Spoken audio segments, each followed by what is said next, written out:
right, hello and welcome everyone. Tanya here, and I am live with Larissa. She is an epigenetics coach and health practitioner from Australia, but originally from Germany. And she's also a TEDx speaker. And so, yeah, I am excited to dive into your transformational journey, Larissa. Thank you for taking the time to be here with us. Thank you so much for having me. I hope the connection doesn't play up, but yeah, I'm really grateful to be here, and I was looking forward to this conversation for so long, to be honest. So I can't wait to dive into everything. I'm excited about this conversation too, because I haven't spoken to anyone who specifically does work or has their focus be on epigenetics specifically. For myself with family constellations work, that's something that's just known that we carry trauma through our DNA and gets passed down.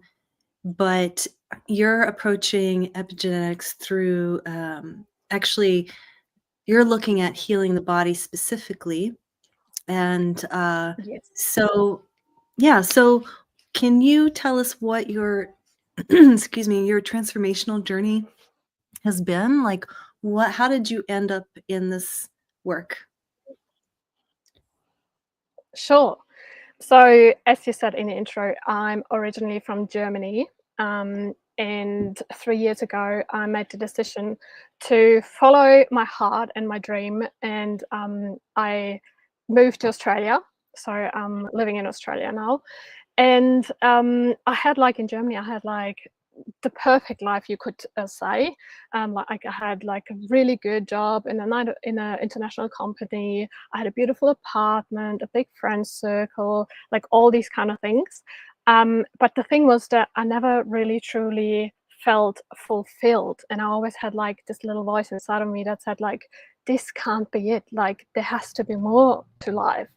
So I kind of quit my job, I quit my apartment, and I just made a decision to, as I said, follow my heart and go to Australia, which was always a dream of mine. And just being here in Australia, away from all the societal expectations that are Excuse me, I sneezed. in Germany. Sorry. That's okay. Bless you. Yeah, Yes, but as I said, just just being away from everything, also away from all the expectations that kind of I had on myself. I had the time and the space to really go after what I really want and find out who I truly was. And this kind of set me on my own little, I call it, awakening journey. So I basically just followed my interest. This is how I started. So I followed neuroscience because I always thought this was very interesting. I followed a little bit of genetics, and then I also found a streaming portal. It's called Gaia.com, which was so impactful when it came to my whole journey, because it's basically the spiritual Netflix, I always say. So I learned a lot about the body-mind connection on Gaia. I also started to do little courses, like a meditation teacher, a holistic counselor. I did all that. And then at one point, I found epigenetics through, I think it was through a course I did, or even on Gaia, they talked about it. And I was like, from the moment I first heard of it, I was like, wow, this is so cool. It is such an important topic that I feel like needs to be put out there even more. And it holds massive chances for ourselves, for our own healing.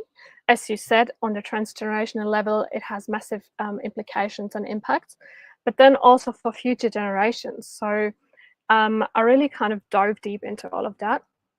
And at this stage, it was more like a purely interest thing for me. So I didn't really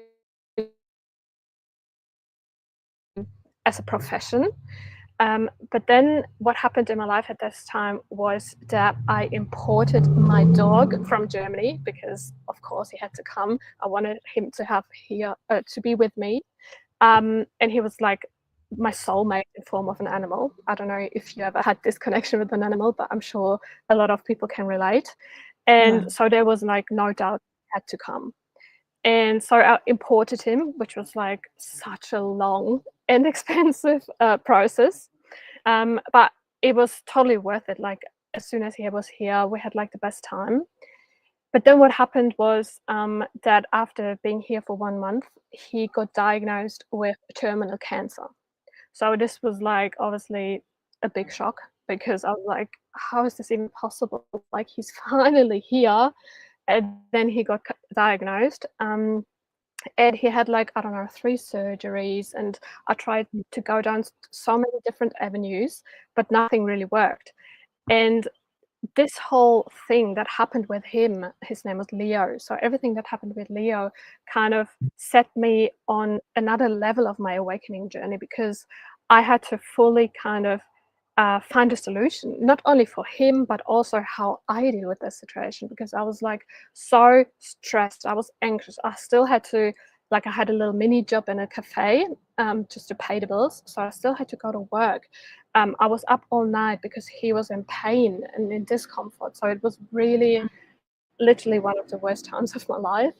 And I had to find solutions how I deal with it because I started to have chest pain. So it started to really affect my own health also. Um, and then I remembered, oh, there's epigenetics. So I dove deeper into that whole topic, connected with natural health because everything in our body and in our mind and spirit is connected. So I learned way more about this whole connection. I learned about herbal remedies, about Ayurveda, all these kind of things in order to try to help Leo to make his kind of last weeks on earth a little bit more bearable for him, but then also in order to support me, support my nervous system, support my health. And that's basically when I also learned a lot about the afterlife because I kind of wanted to know what happens when Leo dies and stuff. Where Mhm. does he go to? So it really set me on another level, as I said, of my journey. And I learned in the end because then the day came that I had to put him down because it was just not doable anymore for him. He was just in so much pain every day. And this was like something that I always feared of. Like I always said, I hope I never have to make the decision of putting down a dog. I always hoped they would just like die naturally. Mhm. But that wasn't the case. So I had to make that decision, which is my biggest fear. And this was like a massive transformational journey I had with him because he kind of gave me the gift of reconnecting to my truest essence even more. I found my passion even more in natural health, in alternative medicine, and in epigenetics. And then also he showed me that even if somebody leaves this physical plane here, they will still be there and they will still communicate with you. And yeah, I got like so many signs of him, which are actually incredible. But so this is something he taught me, and just to be aware that life always, there will always be downs, there will always be challenges in our lives. Like it will never be just everything happy and living in a bubble. That's just not life. So it's part of our journey here to build resilience and to learn how to deal with those challenging times because this is where growth happens and this is where real transformation happens. So this whole journey with him kind of deepened my journey and helped me to build resilience. And then through the certifications I did, so I'm now a certified epigenetics coach and a certified integrative health practitioner. Through those 2 certifications, I actually learned the tools how to, for example, build resilience or how to stay healthy during stressful times, how to navigate changes in your life while staying healthy physically and mentally. So yeah, that was a pretty long answer, I know, but it just involves basically the whole journey, how it started, and my transformation. Yeah. Yeah. So what kind of things did you do differently? I mean, as you were taking in this information of epigenetics and Ayurveda, like what what what practices or what things did you change in your life and what was the result? What did you notice? Yeah, that's a great question. So definitely I started to meditate daily. And that sounds like, yeah, meditation, like we've all heard of it. We all know it's kind of good for us. Um, but this was one thing that when I started meditating daily, I felt so much more prepared for what's to come during the day, and things wouldn't affect me as much as they would if I didn't meditate. And I learned, for example, that there are different forms of meditation. So if you don't like the meditation where you sit like in a pose on the floor, like the typical meditation pose, if you don't like that, there's still other forms where you can be mindful in the moment, where you can shut off your worries, your thoughts, your anxiety, and just be present. So I learned about those techniques. Like, for example, one would be under the shower. You learn how to really take in your five senses, to focus on your five senses and nothing else. Like, you learn what do I smell under the shower? How does the water feel when it touches my skin? All these kind of things, and that puts you in a state of being present, and it activates the parasympathetic nervous system, which is the side of the nervous system that gives us relaxation. So that was one technique. Meditation definitely had such a big impact.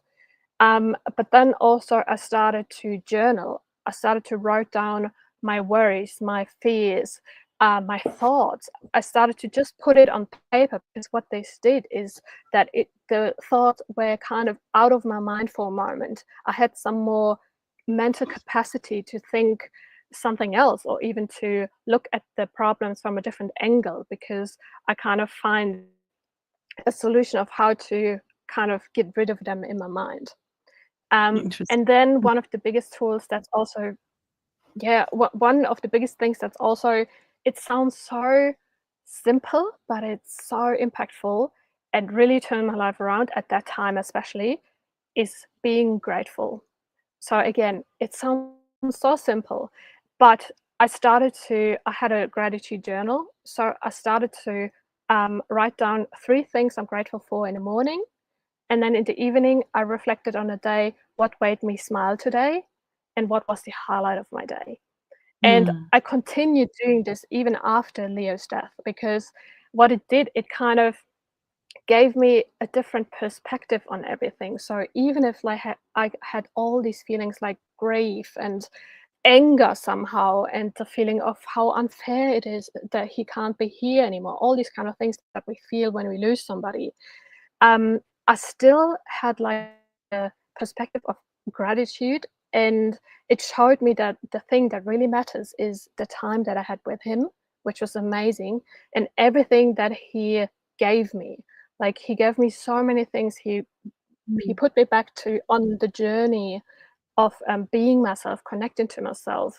He showed me what really matters, and that's something like being grateful is such a powerful emotion, that when you're aware, when you mindfully practice gratitude, it can have such a big impact on your day and your emotions. So that's something. Again, it sounds simple and it sounds like, oh yeah, well, I don't know, being grateful, what does it do? But in the end, for me, it was, yeah, it helped so much. So these were like tools that I did, or yeah, techniques.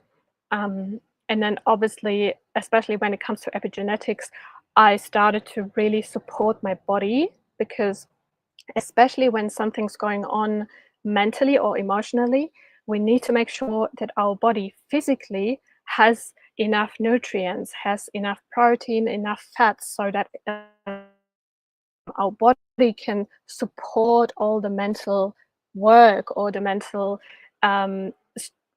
challenges. So I started to focus on that, to have a really healthy diet, for example, to make sure that my body is not under any physical stress, because it was already under so much mental and emotional stress, and I didn't want to add any physical stress on it by, for example, having a shitty diet or just not drinking enough water or whatever it was. So yeah, that was one thing I Yeah, also really started to put my focus on. interesting. Yeah, I know the gratitude piece. I'm really happy that you shared that, because I do think it's something that's overlooked. And, I feel like we're always looking for something a little more sparkly, or something a little bit more shiny, or, it's got to be something more than just expressing gratitude. Like we kind of tend to poo poo it, or we don't give it the um the weight of what it actually does in our life. And yeah, we tend to overlook it. So thank you for sharing that. I Yeah, what were you going to say? Just quickly, because at that time, like 2 weeks after Leo died, I had the honor to speak to go to an event where Bruce Lipton was. I don't know if you've Oh heard yeah, of Bruce him. Lipton. Um, Yeah, yeah, absolutely. he's like the, let's say, godfather of epigenetics and stuff. So I actually met him, which was always a dream. So I basically manifested that, which is another crazy story. But anyways, and I asked him exactly this question. I asked him, so if you lose somebody and you're full of grief stuff, what's the best way to deal with it? Also, in order to regulate your genes in the best way possible and not to kind of stay stuck in the grief and stuff. I mean, it is important to feel all these emotions, not kind of suppress them and ignore them. You still have to feel all the negative emotions in order to let them go. But he said, and that was just so confirming, that the antidote, if you want to call it, to grief is gratitude. So Mm, whenever you lose somebody, feel the grief, but then also kind of shift your mindset and look for the things that you're grateful for to have experience with that person, for example. Or why are you grateful to have had this person, or in my case, animal, in your life? What did it give you? Because then what you do is you automatically shift your own frequency and you put yourself in a higher state again. mm. And that's part of the healing. So that's when I spoke to him, I was like, oh, so good to hear, because this is what I'm already doing. But just hearing it from him, who's like the expert on epigenetics, a scientist, and all these kind of things, I was like, yeah, that's good to hear. So he Mm. actually said that too. That's really interesting. Can I ask you a question? And I don't know if you can answer it, but it seems to me that we've been mapping the human genome, and it seems like there there's this impetus or this desire as humans, or maybe the scientists, to basically take out, like, change the genetic codes, right? So to completely eliminate any possibility of disease whatsoever, right? Through gene manipulation, that kind of a thing. What are your thoughts on that? I have a very strong opinion on that whole topic. I'm actually saying it because I'm actually just reading a book on that topic, on like gene Mhm, manipulation and the whole movement of, it's called transhumanism. So mhm, kind of wanting to merge humans with AI and technology in order to prevent disease, in order to live longer. What you just said, and therefore you need mhm, to implant AI into the body, or change the genes and the genetic order and stuff, which is mhm, not natural. So I think we definitely should not do this. And I think this whole movement is one of the biggest dangers that humanity ever had to face and is facing, because what it does is it takes away what makes us human. So I know diseases and stuff, of course, in an ideal world, it would be great to live in a world where nobody is sick and stuff. Mhm. But if this is induced to something that takes away the things that make us human, because by, for example, changing our genetic code, or even like fusing us with machines, or like this whole movement is really crazy.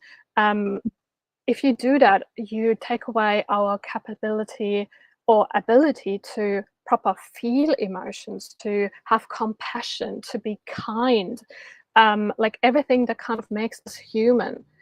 But then also, our human potential is so huge, and it hasn't even been discovered properly, I think. Like, a lot of people have this thinking, or this paradigmatic thinking in mind, that being human is nothing special. It's more like a burden, because we can get sick, because we get older and then we die, because we Mhm. can't do anything special, and we are the cause of all evil. That's kind of something that I hear when I talk to people, like, oh, being human, humans are the problem, they cause climate change, and they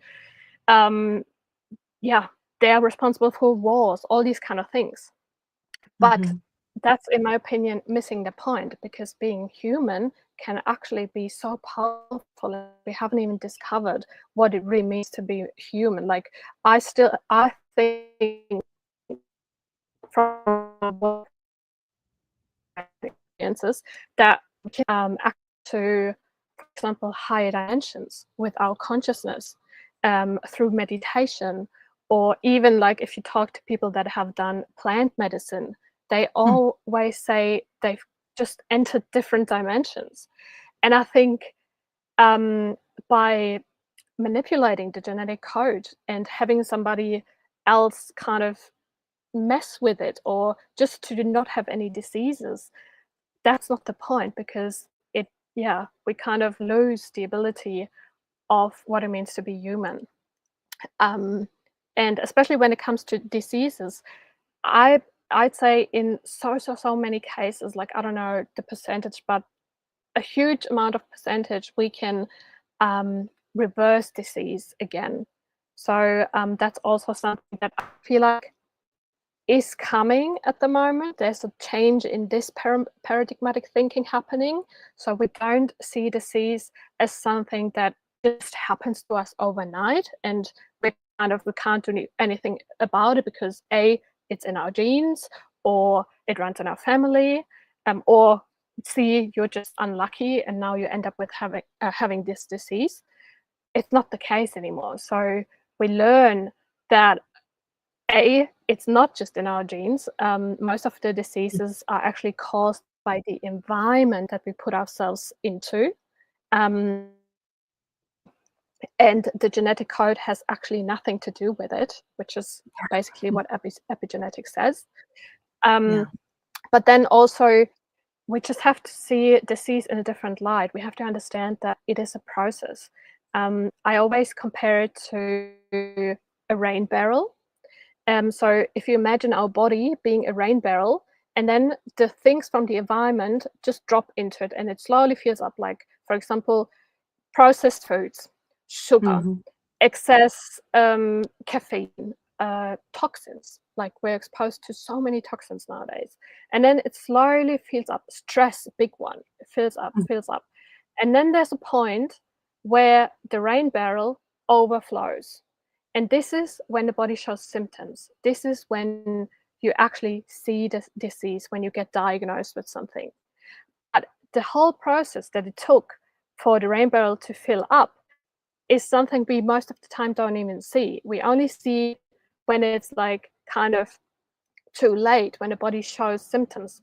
But the body showing the symptoms is nothing more than like crying for help, basically. It just says, look, my rain barrel is, it's Mm. just overflowed. I need your help. And the good thing is that nowadays we can empty the rain barrel again, and therefore start to maybe feed it, or like yeah, to let things flow into it, so that it doesn't even up until here. It stays maybe here. Um, Mhm. and yeah, epigenetics, for example, teaches us how to do it, how to create an environment in which this barrel is not overflowing, in which we, for example, detox on a regular basis, because nowadays we have to detox on a regular basis in order not to, let this barrel overflow. Yeah, Yeah. Yeah, I I hope that agree. I kind mean, of answers your question. yeah, definitely. I mean, it seems to me like as I was listening, the whole, AI, genetic manipulation, that sort of thing, it's almost like our addiction to a quick fix, you know? Like, "Oh, we'll just do this and it'll fix everything." And it's like, well, no, actually, when diseases show up, it's an indicator signal of something more that's going on. I mean, it's not if a certain gene is a mutation or genetic code that's triggered by something that's not shouldn't be, then it's just Yeah, like you said, it's just saying, "Hey, there's something wrong here." If we didn't yes, have if we didn't have things like illness or disease or, we would never be able to or we would never exercise our will to actually, like, get better, get stronger. I mean, yeah, it's kind of my view on vaccines is just that mm, instead of, building a healthy immune system and allowing it to fight things off so it can become stronger, yeah, we're actually weakening it with just, "Oh, yes, just give me a shot," and so the immune system's just like, just hanging out, yeah, not doing anything. So, and so it just builds up like that. So yeah, I agree with you. It's and, you said something that's really important is that, um yeah, now it's almost more important than ever because the amount of toxins that are in our world right now. Now, of course, I don't wanna say that because maybe it makes people freak out, like, we don't wanna be so stressed out about constantly thinking about everything that's toxic, but what do you I mean, so when you say, if you don't mind my asking, when you say that we need to be doing cleanses or, cleansing the body on a regular basis, what does that actually look like? Because I don't think people know because some people go to extremes, right? mm, And they're doing too much. Like, they're not I feel like it takes, guidance from somebody that knows what they're doing when it yes. comes to cleansing. Yeah, I mean, there are different ways depending on what you like. So, for example, Mhm. easy ways to kind of cleanse the body would be going to the sauna regularly, because this is a perfect detox for the body. It flushes out all the toxins, all the waste that our body also produces. Um, and it can be quite relaxing also. So that would be one way. But then Mhm. also, what I, for example, with my clients, and when they start working with me, I always put them first on a 3-week detox, which consists of certain supplements that support the liver function, because our detox always happens through our liver. So we need to support the liver. But then also the detox, it provides you with all the minerals and nutrients you need. Um, and then at the same time, you also go on an elimination diet, which means that you leave out certain foods that can be quite inflammatory for your body for 3 weeks. Just to what I said, just to empty that rain barrel and to have like a better basis to then go from there, have way more energy after these 3 weeks, have like no brain fog anymore, feel way more balanced, and then you can implement new habits, for example, or new diets that you want to try out, or even you feel more prepared to do some inner work if you have to do some. Like so that's why detox is always, it's definitely essential for the body, the physical part of our body, but it Mhm. also helps to kind of bring the mind into a clearer position, if you want to say. So yeah, that a detox can be done with those supplements and mineral powders, for example. Or Mhm, what I always do every 4 to 5 months is I take a liquid, which is chlorophyll from the plants, mhm, um, which is also very beneficial to us. It's not just good for the plants, it's also very beneficial for our cells. It kind of gives them a cleanse. And then also zeolite, which is a kind of a rock, I think, that also helps with the detox. So I do actively take some stuff every 3 to 4 months just to support my body a little bit more. mhm, Um, but there are also things, like I said, for example, the sauna, or even you also have to do a EMF exposure detox. So EMF is electromagnetic frequency, which is basically everything that has radiation from TV to phone to iPad to microwave, all these kind of things. Reduce your exposure to these things as much as possible. And what I, for example, do during the night, I turn off my phone, and I try to stay away from Wi-Fi or even switch off Wi-Fi during the night, so that at least for those, let's say, 8 hours, your body has a little detox from these kind of things. mhm, And then also another thing is fasting. So I try to have a 12-hour fast every day, which is very easy because if you, for example, have dinner at 7 p.m. and then you can have breakfast again at 7 a.m., which most of the time I even have breakfast at 9, so it's more than 12 hours. And mhm, just alone this fasting helps your body to get rid of waste, to clean out a little bit the cells, and to just like, yeah, give your digestion a little rest, all these kind of things. So there are things that you can do on a daily basis, like, as I said, the fasting or the EMF exposure reduction. But then I would highly recommend, since we are exposed to so many toxins, to do a detox with supplements or liquids that you take, or even baking soda is a good component that you can take um, on a regular basis, so every 3 to 4 months, just to make sure you support your body, you support your liver, mhm. and then you will feel so much more energized. You won't need a nap anymore, and you'll just have a clearer mind and a better Mhm. focus. Yeah. Yeah, the fasting, I was watching something that was talking about, and it makes sense that before our modernized lifestyle and, and the industrial revolution, all of that, um, our bodies are designed to deal with scarcity, like to go for periods Yeah, of time without any food, because there's times when food is less abundant, right? But now that we have yeah, everything, it's so easily accessible, and sugar is like you can get sugar anytime, mm, anywhere, in large amounts. The body didn't evolve with that sudden, okay, now there's all this abundance yeah, and, yeah, plenty. And I was hearing something about like the taste of sugar being something that um, eons ago that was like, oh, okay, this is a good thing. It's giving you energy, and you would seek out. It would stimulate the body to want more of it, right, and give you energy. But yes, um, suddenly, boom, sugar's on the shelf everywhere, and we're eating it all the time. It's like we're just on crack, you know.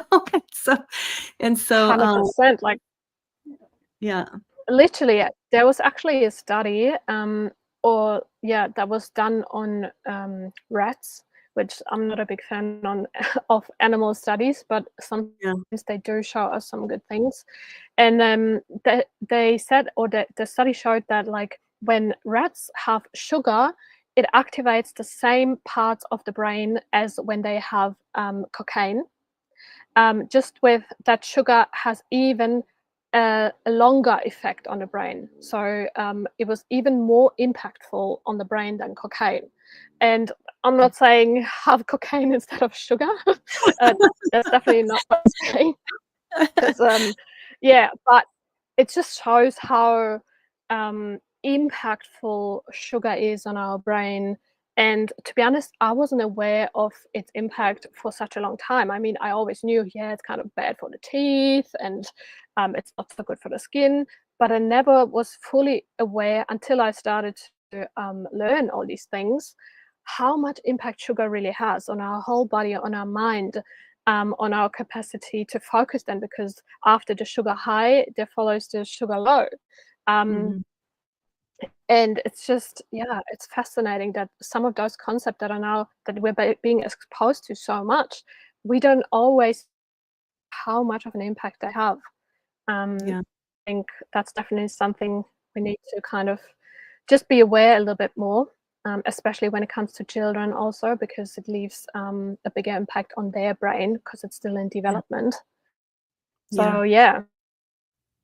Yeah. Yeah. It's really interesting. I'll share just super briefly. I went to it was it was on the reservation, the Native American reservation, and they had a festival. Can you hear me okay? You're frozen.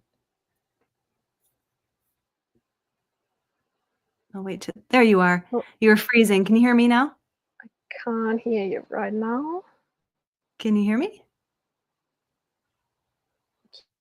Oh, my connection must be bad. That's okay. I won't tell the story. Can you hear me? Ah, yes, yes, I can hear you again. Yeah. Okay. Well, I won't go and I won't Can you share the hear me? story. Yeah, I can hear you. I don't know what's wrong with the connection, but all right. So I won't go into that story because we're coming close on time. But so with how so tell us how I'm imagining that since you're working with epigenetics, you're really individualizing each person's uh, health plan, right? In terms of Yes. bringing them back into balance. So, yeah, tell us what this. I mean, you mentioned a little bit, but does that involve genetic testing? Like, how do you figure out what a person needs Yes. at an individual level? Yeah, so it actually always depends a little bit on the wellness goal of the person, what they want to achieve, or what they want to work on. And for some people, genetic testing definitely makes sense. But I feel like that's more the case when they're already into that journey for some time and they really want to, yeah, go to the root cause on a genetic level. Mhm. Um, so I don't test myself, like I don't have a lab, but I can kind of read and analyze those genetic tests and then create a wellness action plan with them. But what I do most of the time is I go through every area of the client's life. So I developed a formula myself, which is called the HEART formula, whereas H stands for health. So I look at their health issues, their energy levels, um, yeah, toxin exposure, also everything that kind of concerns health, and we work on that. Then E stands for epigenetics. So I really go to through every area from the angle of epigenetics and look at what they can actually implement into their life to that benefits their genetic function more. So that starts from certain foods that are very beneficial for our genes to certain mindfulness techniques that affect our gene regulation, to detox is a big one of this one, because as I said, we just need that in order to have our genes functioning the way we want it to function. Mhm. And then also transgenerational issues is part of that module, because a lot of our, as you know, a lot of our fears, anxiety, beliefs that we have is actually passed down epigenetically to us, and it can, in a lot of cases, hold us back from living a truly healthy and happy life. So that's Mm. something where I look at also. And then in the A part from HEART formula, We look at authenticity, which is basically similar to purpose. Do I live a authentic life? Because this contributes also to health issues, to longevity, to happiness in general. Do I really step into my purpose, or do I maybe live a life that's based on somebody else's expectations? Because as I said at the start of this recording, everything in our body and mind is connected. So we definitely have to look at those things also. And for example, just recently, one of my clients, she had like digestive issues for ages. And the side of her family had exactly the same digestive issues Mhm. through generations. And I was like, that's an indicator. And then we kind of worked through that and found that she kind of lives her life based on the occasions of somebody else. And that kind of was a topic that ran through her whole family, and then this topic showed up in the digestive issue. So that's when I look at authenticity. And then R stands for rest and reset, which is also a very massive topic, because unfortunately we live in a society where it's always almost a badge of honor to be burnt out, and where it's like sometimes it's like a competition who's the most stressed person because only then you're Yeah, worth who's the something, or busiest? like Yeah. exactly who's the busiest, like because only then you deserve, I don't know, appreciation and validation. Yes. So I try to change the mindset of my clients with this, because in order to heal, to rejuvenate, and to live longer, we need to have rest times. We need to give our body and our mind rest. We need to shift in the state of the nervous system in which those things are possible. And therefore, we need to activate this part of the nervous system on a very regular basis, because otherwise we are just stuck in a fight and flight mode. And in the long run, this causes disease, because this is just an imbalance in the body caused through, for example, the fight and flight mode. So Mhm. rest and reset also includes the sleep, which is massive.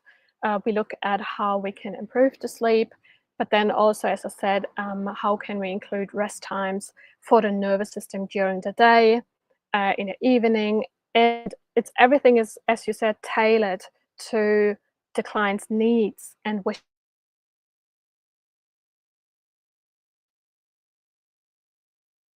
Tools, T for tools. Um, I give always tools that they can easily implement into their life, that they can maybe even do with their kids if they wanted to, and that helps them to put everything that they learned in theory, to put that into practice, and to really feel the effects those tools have on your body, on your nervous system, and on your overall health. So that's basically the formula I work with, that looks at every area of their life, and always from an epigenetic point of view. So always from the question, what benefits our genes the best, and what turns on the genes that we want to be turned on, and what turns on the ones that we don't want to be turned on. Yeah. Um, yeah, that's basically Amazing. it. I love that. I love that heart, what do you call that? Hard formula, yeah. Heart formula. Yeah. So, so people obviously can find you at heartwanderers.com.au. Yes. Um, and do you have, Um, what can they find there? Do you have any free resources, or can people I book a call? actually do, yeah. Mhm. Yeah, so normally I offer one-on-one online coachings. If you want to go down this epigenetic coaching part, or health coaching part, if you want to feel more balance in your life, reduce stress, and just have more energy, then this one-on-one coaching is definitely for you. But then also I have an online course, which kind of, it talks a little bit about how our current world works at the moment, the system that are in place, the paradigms that are about to change. It talks about the transhumanism part, why it is so important to stay human and what makes us human. But then also the course gives you solutions of how to find true health and happiness in today's world where everything is changing. So that's an online course that you can do just self-paced whenever you want to. And then I also have ebooks, and they really don't cost a lot. I think $10 or so. And they talk about either stress levels, stress management, how you can feel more relaxed in everyday life. And the other one is again more a little bit of I call it the awakening part, where you learn about the systems that are at place at the moment and why it is so important to just look for alternatives. Yeah. Beautiful. So that's, Amazing. you Yeah. can find all that on my website. Yeah. Excellent. Yeah. Excellent. Well, this has been an amazing conversation. I really just appreciate the work that you're doing, because in truth, everybody needs this. Mm, Everybody needs to basically relearn how to be in these bodies in a way that's, yes. healthy and, in right relationship with the bodies and with our bodies and the earth itself. And so thank you for doing this amazing work, and thank you for sharing your story about Leo. That was just very, I am with you. I think there's certain animals that come into our lives that are just, they come in for a reason. And what an amazing gift that he gave to you, Yeah. especially since Yeah. he put you on your journey to Yes. to this very purposeful Yeah. work. So, yeah. Yeah. And even like, that's always what I tell people too, even if like you definitely will have painful experiences in your life. And as I said, this whole journey with him was one of the most painful and crazy times I've ever had. But still, the gift that I got from that was also one of the biggest gifts I got. So there's always darkness and light in our life, always, because both of them can't exist without the other. So there has to be the opposite. But it's on us how we choose to deal with it, and how we choose to what we take from it, what we learn from it, and how Yeah. we look back at it. So that's still on us. Yeah. Yeah. Yeah. Beautiful. Well, thank you so much, Larissa. Yeah. And thanks to everyone who's watching. And if you're watching the replay, please do leave comments, questions, reach out to Larissa if you have any questions, and definitely check out her website. And thanks so much. Thank you so much for being here and taking the time. Thank you. Thank you for giving me that stage. Thank you. I appreciate it. All right. Much love, everyone. And until next time, we'll see you again. Bye for now. Bye.